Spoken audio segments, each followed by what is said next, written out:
को राजा को पूजन करते देख कर कहे राजन, आप इन सब लोगों के साथ मिलकर किसकी पूजा करने से मनुष्य को क्या लाभ होता है। राजा ने व्यापारी से कहा, हमारी पूर्णिमा को सत्यनारायण भगवान का व्रत करते हैं, फिर पूजा अर्चना के बाद भगवान का प्रसाद लोगों को बांटकर स्वयं प्रसाद ग्रहण करते हैं।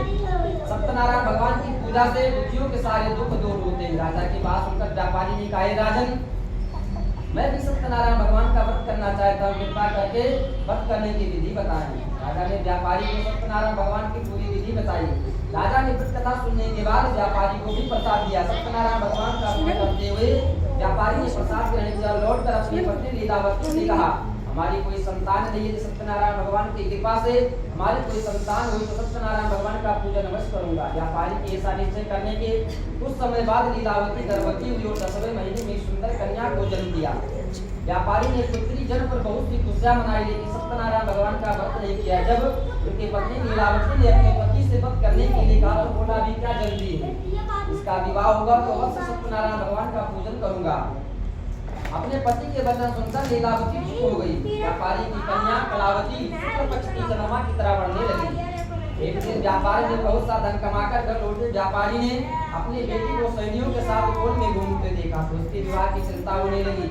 व्यापारी ने कलावती के लिए सुयोग पर ढूंढने के लिए सेवक को दूर दूर के नगरों में भेजा।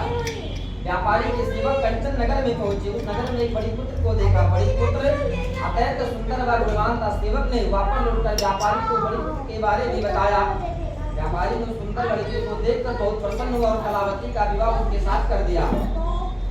दहेज में बड़ी पुत्र को बहुत सा धन दिया। कलावती का विवाह हो गया, लेकिन व्यापारी ने सत्यनारायण भगवान का पूजन नहीं किया। लीलावती ने अपने पति से कहा, नाथ आपने कलावती के विवाह पर सत्यनारायण भगवान का पूजन करने का निश्चय किया, तब आपको व्रत कर लेना चाहिए। पत्नी की बात सुनकर व्यापारी ने कहा, मैं अपने दामाद के साथ व्यापार के लिए जा रहा हूँ, व्यापार से लौटने पर सत्यनारायण भगवान का पूजन अवश्य करूंगा। ऐसा अपनी पत्नी को बताकर व्यापारी ने कई गाँव में सामान भरा दामाद तथा सेवक के साथ व्यापार के लिए निकल पड़ा। व्यापारी द्वारा बार बार व्रत करने पर व्रत न करने से सत्यनारायण भगवान क्रोधित हो गए और व्यापारी को दंड देने का निश्चय किया। व्यापारी ने अपने दामाद के साथ रत्नसारपुर में पहुंचकर व्यापार करने लगा। एक दिन कुछ चोर महल में चोरी करके भाग रहे थे। सैनिक उसका पीछा कर रहे थे। भागते हुए चोरों ने सैनिकों से बचने के लिए चोरी किया हुआ धन व्यापारी के नाव में छुपा दिया।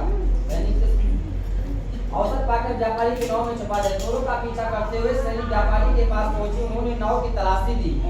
राजा का चोरी गया धन मिल गया। तब सैनिक व्यापारी उसके दामाद को बंदी बनाकर राजा के पास ले गए। राजा ने उन दोनों को बंदी गृह में डाल दिया। उनका सारा धन भी ले लिया। सत्यनारायण भगवान के प्रकोप से लीलावती पर मुसीबतों का पहाड़ टूट पड़ा। उसके घर में चोरी हो गई। चोर सारा धन चुरा कर ले गए।